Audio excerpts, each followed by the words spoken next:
Modern people live with the belief that almost never gets questioned. The belief that science and faith are two separate paths, even opposing ones. On one side, there is reason, data, telescopes, and equations. On the other side, there is belief, humility, prayer, and revelation. From that angle, ancient religious history often gets reduced to a chain of childish mistakes where people, frightened by nature, worship the sun, the moon, and the stars as gods. But what if that assumption is wrong? What if there was once an ancient community living in an age ruled by polytheism, yet they combined uncompromising monotheistic faith with a level of scientific knowledge so deep it would leave us uneasy today? What if those people did not drift away from God when they looked up at the sky, but instead bowed even lower the more they looked? And there is a name that appears quietly in history, almost buried beneath the layers of collapsed civilizations. Yet it is mentioned directly in the Quran, placed alongside Judaism and Christianity. It is a name that scholars have debated for centuries, and a name that forces modern readers to rethink what they assume about religion, science, and divine guidance. That name is the Sabians. They did not leave behind mighty empires. They did not conquer the world with swords. They did not build monuments of power. What they left behind is a haunting question. Can studying the universe be a form of worship? The Sabians did not appear as a rebellious religion raging against the world around them. They did not publicly condemn polytheistic communities, and they did not try to impose their beliefs. They existed quietly and patiently, like people protecting a small flame through the long night of history. While most of humanity bowed to stone idols and human-made forces given divine personalities, the Sabians held firmly to the belief that only one true God creates and sustains the order of everything that exists.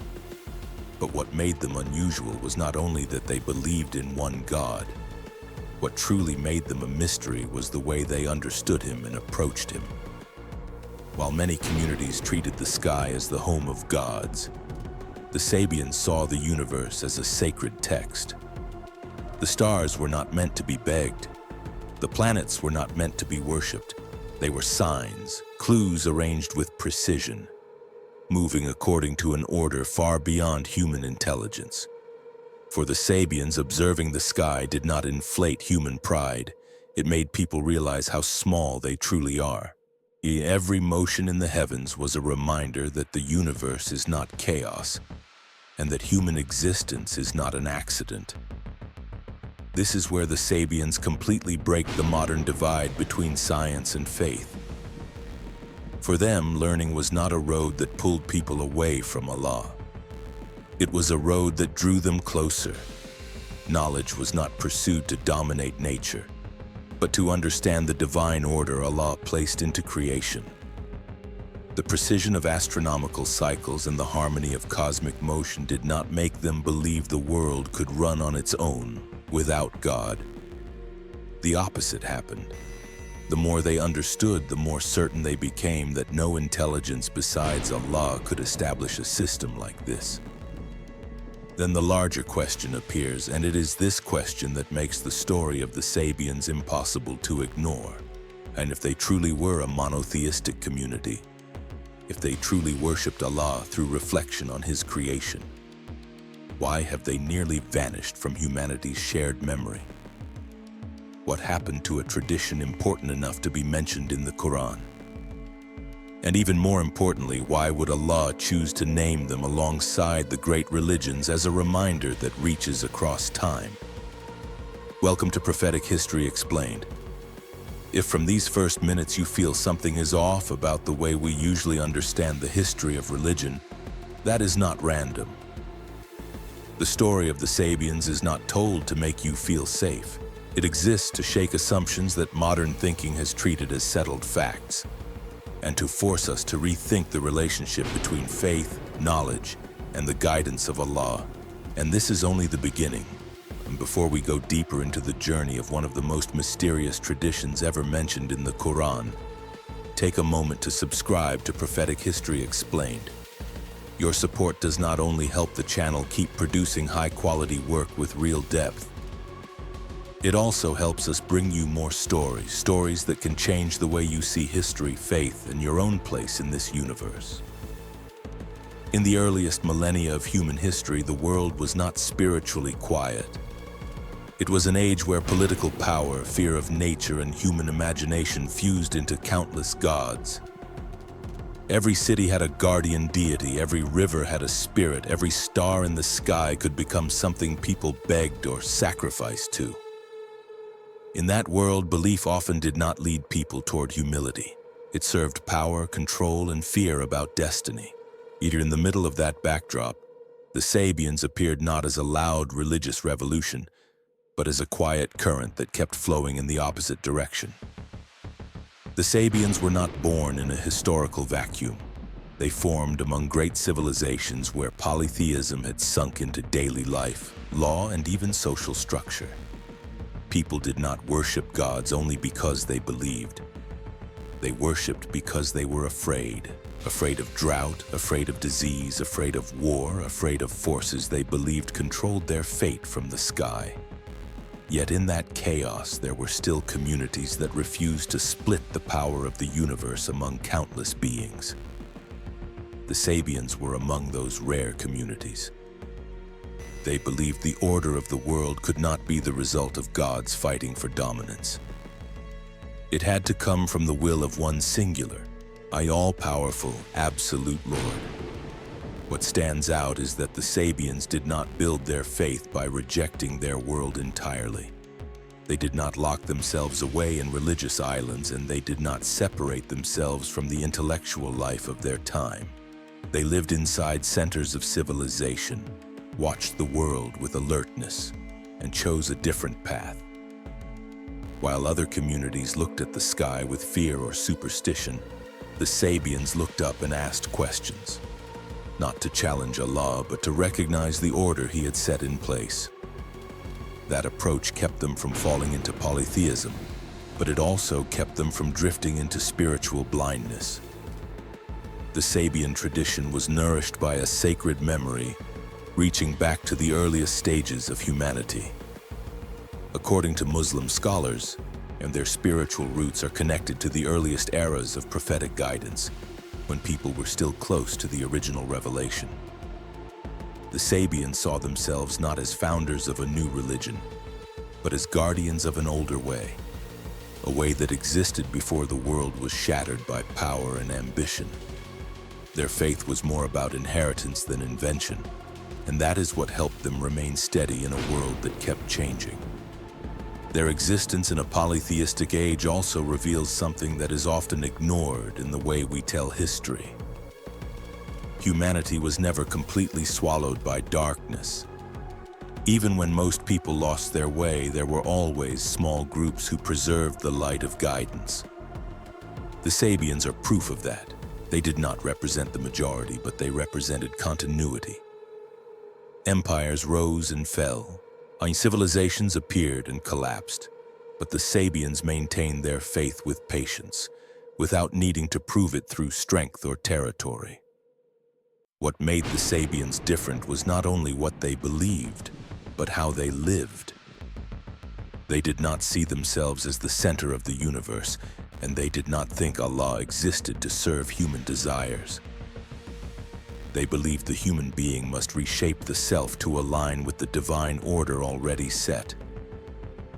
In a world where kings claim to be children of gods, the Sabians refused to deify human beings. In societies where rituals were used to manipulate fear, they kept ritual as a way to purify the inner life. That stance helped them remain steady under pressure to conform. Their quiet presence also raises an important question. If they did not seek power, impose belief, or build empires, why did they survive for so long? The answer is that their faith did not depend on politics.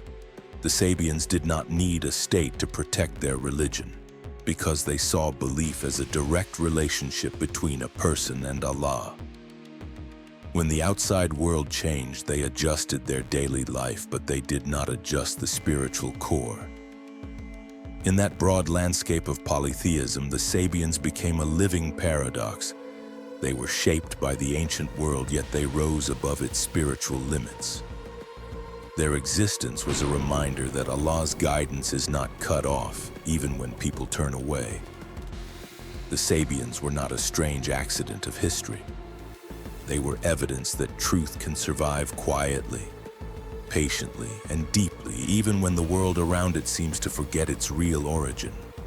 What makes the sabians fundamentally different is not only that they lived in a polytheistic age and still held to monotheism. What makes them truly unique is how they understood the world and how they worshipped Allah through the world itself. While many ancient communities looked at the sky with fear or with a desire to seize power, the sabians saw the universe as an open book, where every motion carries meaning and every law reflects the wisdom of the Creator. For them, the sky was not a home for gods. It was a mirror reflecting the divine order Allah set for all existence. They did not separate faith from observation. They also did not believe a person must close their eyes to the world in order to believe in Allah. They believed that looking carefully, reflecting deeply, even understanding creation with precision is a legitimate way to move closer to the Creator. The universe, in their view, was not a random system kept alive by luck. It was a tight structure, balanced and purposeful. And if that structure has order, then that order must come from one will, not from blind collisions among nameless forces. That is why the sabians developed a very particular relationship with knowledge. Learning was not a path away from Allah. It was a journey that revealed the limits of the self before His greatness. When they measured the movements of the heavens, they were not trying to control destiny or predict human fate. They were searching for consistency because in consistency they saw the imprint of absolute power. The more they understood cycles, paths, and precise repetition, the more they believed that no human mind could create a system like this. For the sabians, science was never spiritually neutral.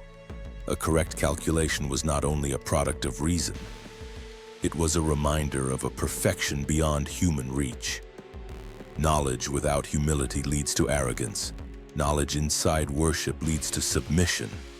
They believed the observer must purify both the body and the inner life because a heart covered by ambition or self-admiration cannot read the signs correctly. For them, purity was not only moral, it was also intellectual.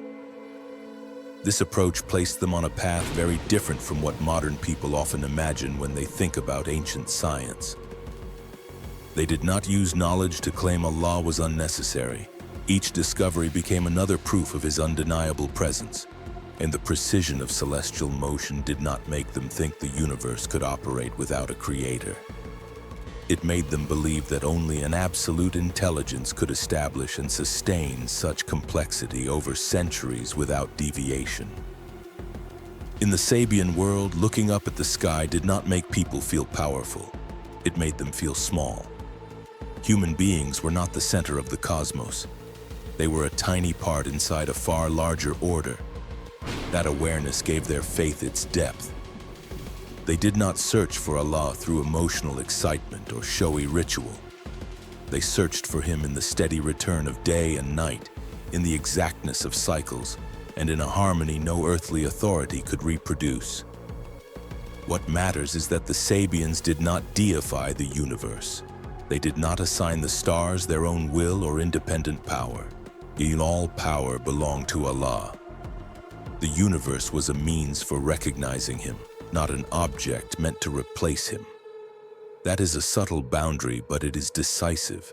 It helped them remain monotheists while they went deeply into studying nature. It kept them from sliding into polytheism, and it kept them from falling into a cold rationalism with no soul.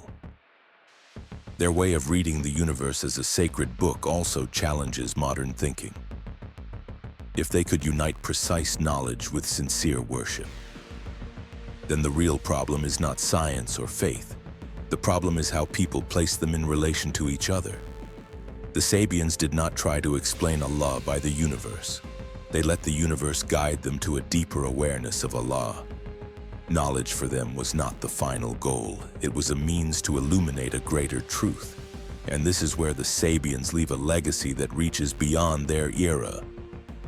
They show that reflecting on creation does not reduce the sacredness of faith. It can strengthen faith. They lived with the conviction that the more clearly you understand the order of the cosmos, the more reasons you have to bow before the one who created that order. In that bowing, knowledge stops being a tool of power and becomes a form of worship, quiet, lasting, and deep. The sabians never stepped onto the stage of history as conquerors.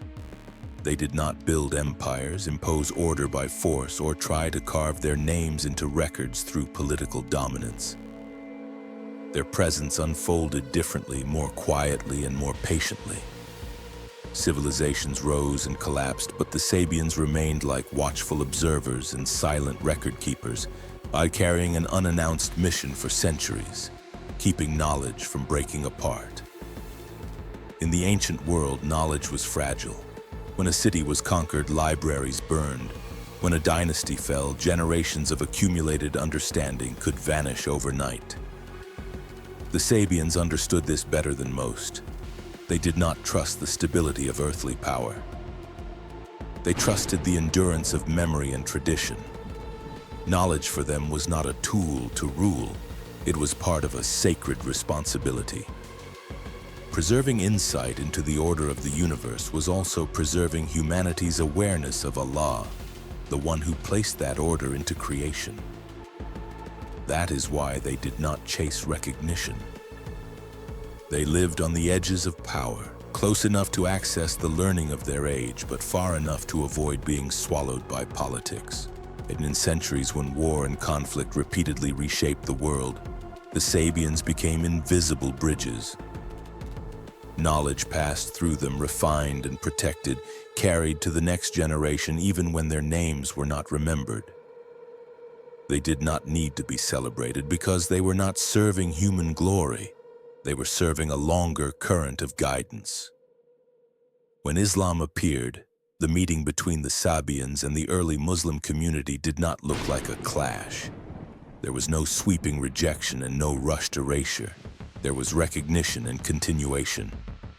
The sabians saw in the message of the Quran the completion of a truth they had protected for generations. Islam was not a rupture for them. It was fulfillment. What they had grasped through signs and reflection was now placed inside a clearer, more direct, a more comprehensive revelation. That integration unfolded naturally. The sabians were not forced to abandon knowledge in order to enter the Muslim world. Instead, their knowledge became part of the intellectual foundation of a civilization being built. Their insights into astronomy, mathematics, and careful observation entered a new context, no longer the private inheritance of a small community, but a shared asset of a growing civilization.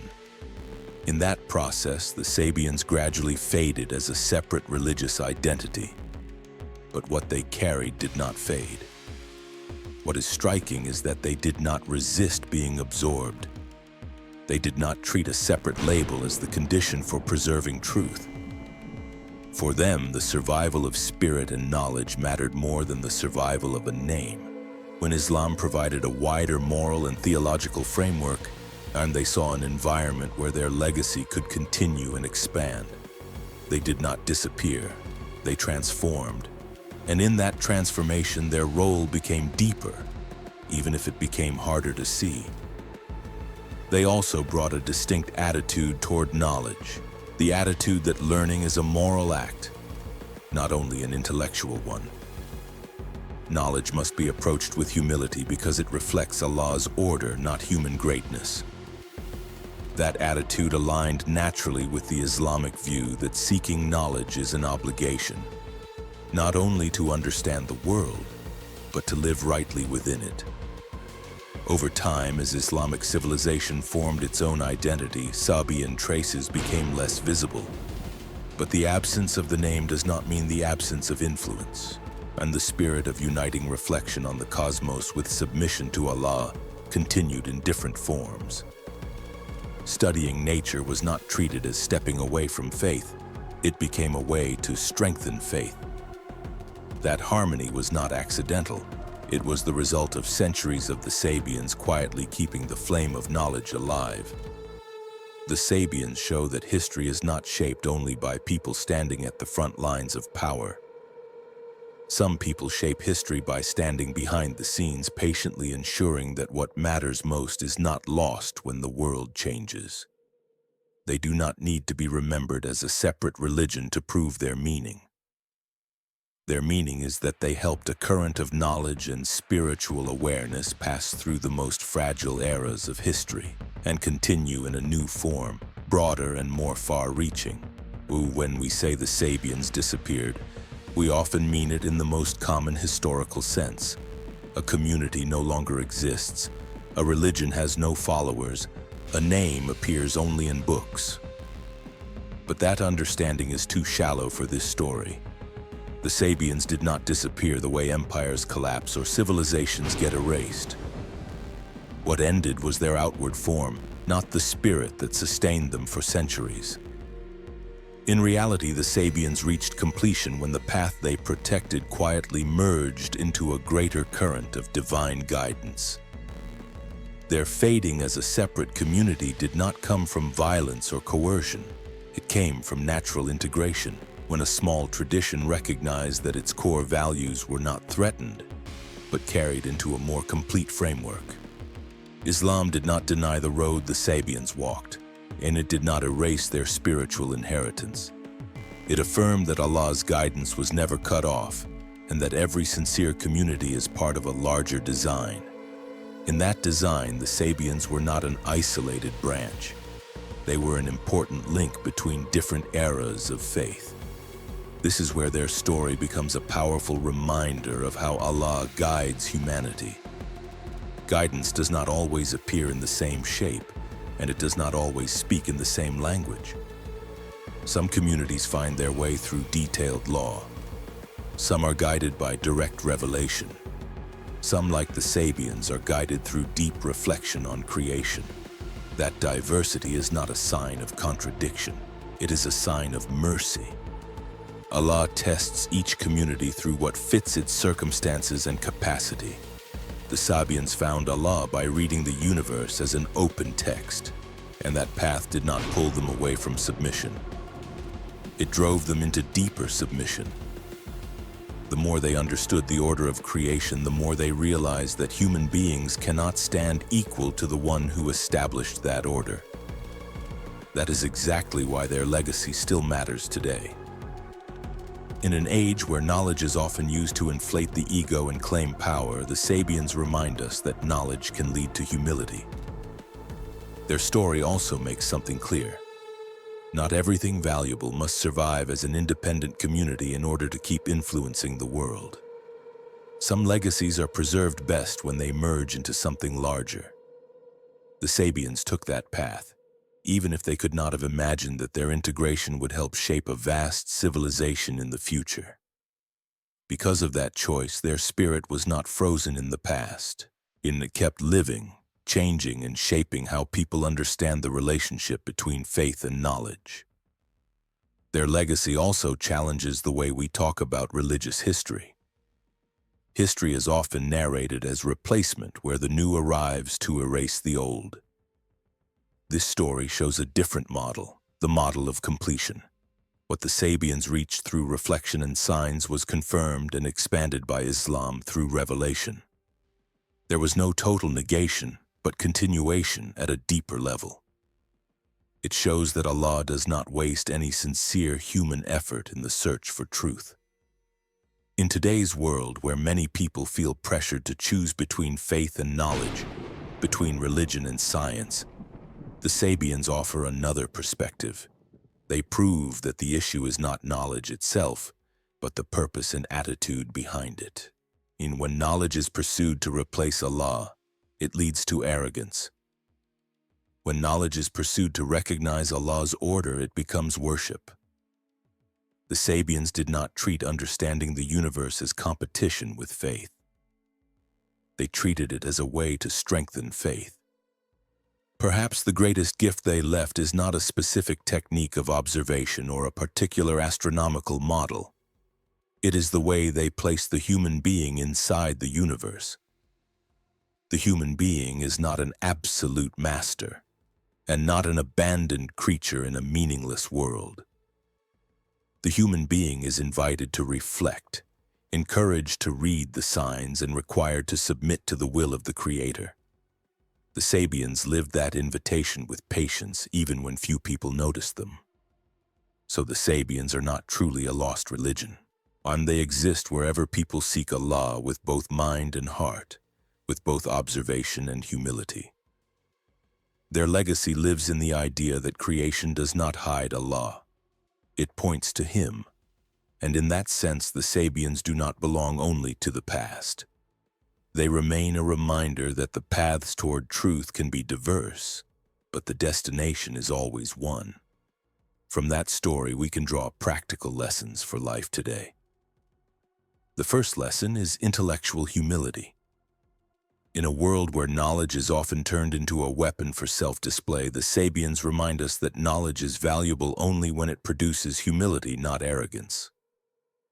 The second lesson is harmony between faith and understanding. You do not have to choose between believing and thinking, between praying and reflecting. When you study, research, or observe the world around you, you can intentionally turn those moments into reflection on the power and wisdom of Allah. The third lesson is quiet endurance. The sabians were not remembered for power but for steadiness. That reminds us that living faithfully does not always need to be seen or praised immediately, but its value can outlast time. In daily life, you can apply these lessons in simple ways. When you study or work, ask yourself whether this knowledge is making you more arrogant or more humble. When you look at the world around you, practice seeing it as signs that point you back to Allah, not only as phenomena to exploit or consume. And when your path of faith feels small in a loud world, remember that communities like the sabians once existed and held firm through that very quietness. If stories like this help you see history, faith, and a knowledge with deeper clarity, join the Prophetic History Explained community so we can explore more material about the prophets, the communities mentioned in the Quran, and the timeless lessons that still speak to us today. And do not forget to subscribe to Prophetic History Explained to support the channel, so we can keep creating videos with depth, videos that help us not only understand history but understand more clearly the path Allah has used and still uses to guide humanity.